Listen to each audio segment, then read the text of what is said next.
Corona के अंदर बहुत सारी मौतें हुई थी, तो उसके बाद मैंने खुद ने एक public interest litigation Aurangabad bench का बॉम्बे हाई कोर्ट के अंदर फाइल किया था और उसके लिए कोई वकील नहीं लगाया था। मैं खुद वो केस लड़ रहा हूं पिछले 2 साल से। इस दौरान हमने अदालत को बताया था कि कितने सारे वैकेंसीज है सरकारी और नीम सरकारी अस्पतालों के अंदर।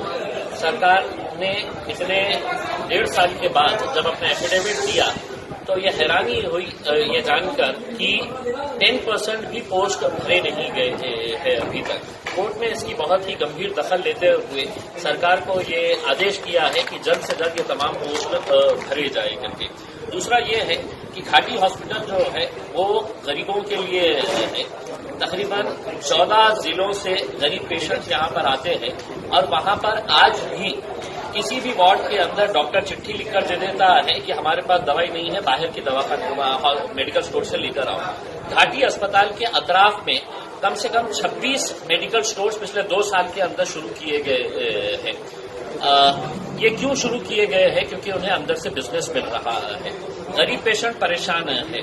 ऐसे हालात के अंदर जब हाईकोर्ट ने जीएमसीएच को और सरकार को नोटिस इश्यू किया तो उन्होंने अपने जवाब के अंदर ये नहीं बताया है कि हमारे पास मेडिकल दवाइयों का शॉर्टेज है। उन्होंने प्रोसीजर समझाया अदालत को कि हमारे पास जब शॉर्टेज होता है तो हम हैफकिन इंस्टीट्यूट को लिख कर देते हैं और हैफकिन इंस्टीट्यूट तब ये प्रोसीजर कंप्लीट करता है करके इसमें। अदालत ने इसकी बहुत गंभीर दखल लिया है और ये कहा है कि अगर ये सिस्टम इम्प्रूव नहीं हुआ तो हम हाईकोर्ट आदेश जारी करेगा कि कोई भी डॉक्टर डायरेक्ट किसी पेशेंट को तो चिट्ठी लिखकर नहीं देगा कि ये दवाई तुम बाहर से लेके आओ करके। दूसरा ये है कि इसी जीएमसीएच हॉस्पिटल के अंदर एक डॉक्टर का मामला सामने आया था, डॉक्टर आशीष भिवापुरकर, जो एक कार्डियोवैस्कुलर सर्जन थे। ये मामला मैंने अदालत के अंदर उठाया था कि ये डॉक्टर एक बार भी एक ऑपरेशन नहीं किया है, एक ओपीडी नहीं अटेंड किया है, एक मीटिंग अटेंड नहीं किया है, एक क्लास नहीं लिया है। इसके बावजूद हर महीना 2,52,000 रुपए की ये सैलरी डॉक्टर को दी जाती है, जबकि वो डॉक्टर कभी यहाँ पर आया ही नहीं है। अदालत ने इसकी भी गंभीर दखल ली और उसकी इंक्वायरी लगाई गई थी और उस इंक्वायरी के अंदर वो दोषी पाया गया है, उसके ऊपर डिसिप्लिनरी एक्शन शुरू किया गया है। चीफ जस्टिस ने यहां तक कह दिया था कि हम ये पैसा है तो उस डॉक्टर से रिकवर करेंगे। मैं अदालत से ये गुहार लगाने वाला हूं, अपील करने वाला हूं कि सिर्फ डॉक्टर से पैसा वसूल करके नहीं होगा। ये पूरा एक नेक्सस था और उसके अंदर जो लोग शामिल थे, चाहे वो जीएमसीएच का एडमिनिस्ट्रेटिव स्टाफ हो, डीन हो या जो भी क्लर्क्स इसके अंदर शामिल थे, कि जिनको ये जिम्मेदारी थी कि उस डॉक्टर के अटेंडेंस को चेक करना, उनके ऑपरेशन का डिटेल्स मेंटेन करके रखना, तो ये सब मिली भगत थी और अदालत ने इसकी गंभीर दखल लेते हुए ये आदेशित किया है कि डॉक्टर को भी अब इस केस के अंदर पार्टी बनाया जाए। तो एक बहुत बड़ा गोरख धंधा घाटी के अंदर चल रहा था जिसको हमने उजागर किए हैं।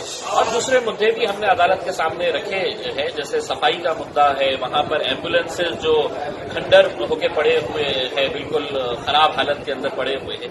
ये सब मुद्दे हमने हाईकोर्ट के सामने रखा और हाईकोर्ट ने बहुत ही गंभीर दखल इसके बारे में लिया है।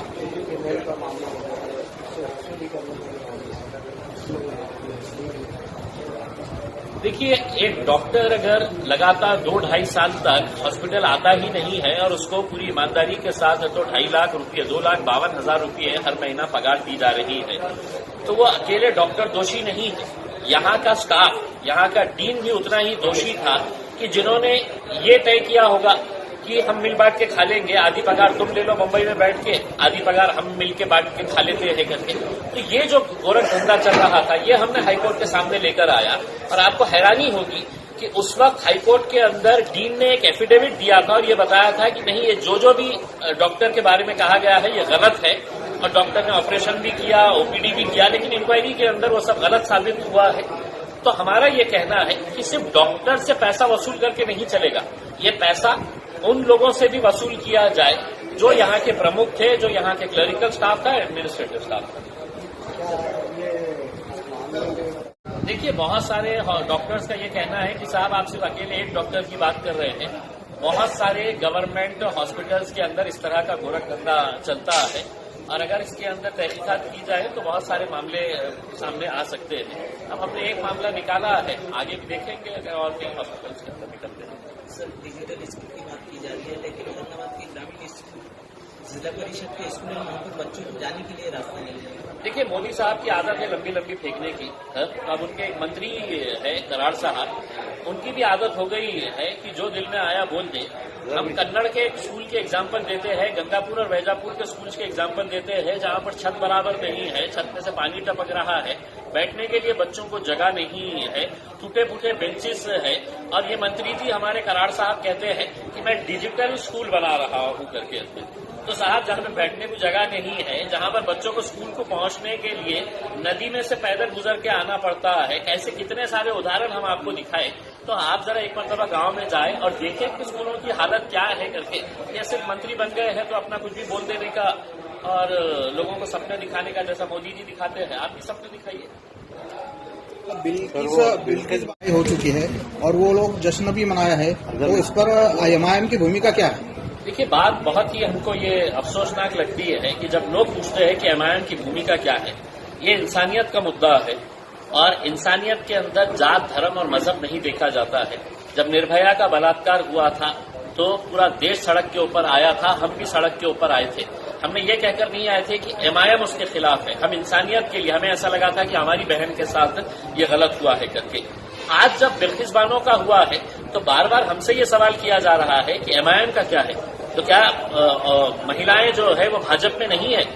क्या शिवसेना के अंदर महिलाएं नहीं है? कांग्रेस राष्ट्रवादी के अंदर महिलाएं नहीं है?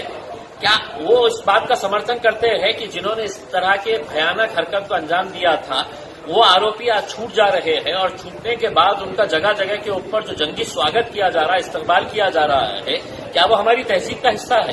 क्या वो हमारी संस्कृति का हिस्सा है?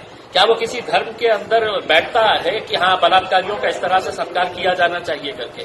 तो हमारा ये कहना है कि इस घटना की जितनी निंदा की जाए उतनी निंदा करने की जरूरत है और हमारे सड़कों से नहीं आने की जरूरत है। अब हम वजीर आजम से ये सवाल करते हैं कि 15 अगस्त के भाषण को एक मर्तबा कान लग पे खुद सुन लीजिएगा कि आपने अपनी जबान से क्या बोला है। अपने कानों में वो आवाज एक मर्तबा पहुंचाइए तो आपको समझ में आएगा कि 15 अगस्त को आपने महिलाओं के बारे में क्या बात कही थी। और ये महिला के साथ जो बलात्कार हुआ था, उसके साथ जो बर्बरियत के साथ उसके साथ जो घिनौनी हरकत की गई थी, उसके जब आरोपियों को रिहा किया जा रहा है तो उनके मुजरिमों को जब रिहा किया जा रहा है तो यहाँ पर जश्न मनाया जा रहा है। और हैरानी की बात यह है कि एमआईएम इसके ऊपर क्यों सड़क के ऊपर नहीं आ रही है करके। क्या करना चाहिए आपको, क्या लगता है? क्या देखिए, इसके अंदर बहुत सारे जो नॉन मुस्लिम जजेस है, ब्यूरोक्रेट्स है, इन्होंने सबने इसकी कड़ी निंदा की है। गवर्नमेंट के ऊपर प्रेशर बनाया है। हम लोकसभा के अंदर ये सवाल उठाएंगे 100%। हम अदालत के अंदर दोबारा है तो इसको रिव्यू करने के लिए है तो हम विचार कर रहे हैं कि हम इसके बारे में हम रिव्यू करके ये जो निकाला गया है कि जो संगीन आरोपी है, अगर इसी तरह का जिस तरह के यहाँ के 11 आरोपियों को निकाला गया तो बहुत सारे बलात्कारी है तो उसी नियम के हिसाब से है तो छूट जाएंगे, फिर समाज में आएंगे, फिर गंदगी करेंगे। तो कहीं ना कहीं इसके बारे में है तो पूरे देश को सोचने की जरूरत है, किसी एक राजनीतिक पक्ष को। जुडिशियली देखिए, अदालतें अपना काम कर रही है और हम अदालतों से ये उम्मीद करेंगे कि कई मर्तबा अदालत ने ऐसे फैसलों को सुओ मोटो अपने खुद से है तो इसके ऊपर दखल लेते हुए अपने फैसले सुनाए हैं। तो हमारी अदालत से भी ये दरखास्त रहेगी कि देश के अंदर महिलाओं का सम्मान रहे और इस तरह की कोई घटना दोबारा ना हो, उसको देखते हुए अदालत ने खुद सुओ मोटो इसके ऊपर एक्शन लेते हुए कुछ न